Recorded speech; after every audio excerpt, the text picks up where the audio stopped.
কোথাও যাচ্ছ নাকি জগদ্ধাত্রীকে নিয়ে? আজকে ওর চেক আপ আছে। আরে আজকাল বড্ড মায়া লাগে জগদ্ধাত্রীকে দেখলে।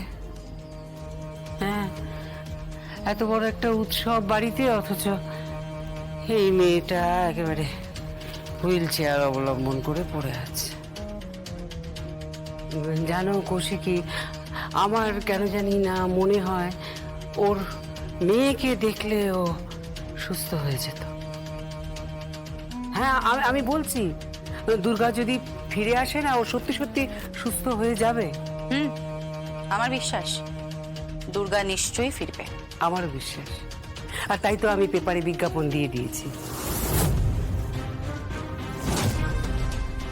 আমি সব জায়গায় যোগাযোগ করছি। আমি চাইছি যাতে কাকনের বিয়ের আগেই দুর্গাকে খুঁজে পাওয়া যায়। তুমি পেপারে বিজ্ঞাপন দিয়েছো? হ্যাঁ, আমি পেপারে দিয়েছি। তুমি কালকে সকালে উঠেই দেখতে পাবে পেপারে। কৌশিকী, আমি আমি সত্যি সত্যি আমার স্বয়ম্ভর চোখের জল মুছে দিতে চাই। আমার জগদ্ধাত্রীর চোখের জল মুছে দিতে চাই। আমি চাই পরবর্তী জেনারেশনের কেউ আসুক যে যে কোম্পানির হাল ধরবে। হ্যাঁ, আমি জাস্ট ভাবতেই পারছি না জানো কাকিমণি, যে ভূতের মুখে আমি এ কোন ঈশ্বরের নাম শুনলাম। তুমি আমাকে অপমান করছো কৌশিকী। না না, অপমান কোথায়? অপমান করছি না তো, জাস্ট সত্যিটা বললাম। কিসের সত্যি? দুর্গা ফিরলে তুমি খুশি হবে না? 100 বার হব কাকিমণি, 100 বার খুশি হব। তাহলে আমি যখন দুর্গাকে ফেরানোর চেষ্টা করছি, তখন তোমার আমাকে অ্যাপ্রিশিয়েট করা উচিত, আমাকে সাধুবাদ দেওয়া উচিত।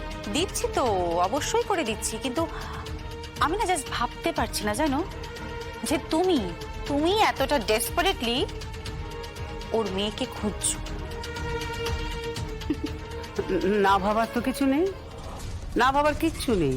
আমি সত্যি সত্যি ওর মেয়েকে খুঁজে বের করব। তোমরা ঠিকঠাক ইনিশিয়েটিভ নাওনি। হ্যাঁ, আমি বলছি, আমি শুরু করে দিয়েছি, যোগাযোগ করছি। আমি চিরুনি তল্লাশি শুরু করে দিয়েছি। আমি সর্বত্র যোগাযোগ করছি, প্রতিটি অনাথ আশ্রমে আমি যোগাযোগ করছি। আমি দুর্গাকে খুঁজে বের করব।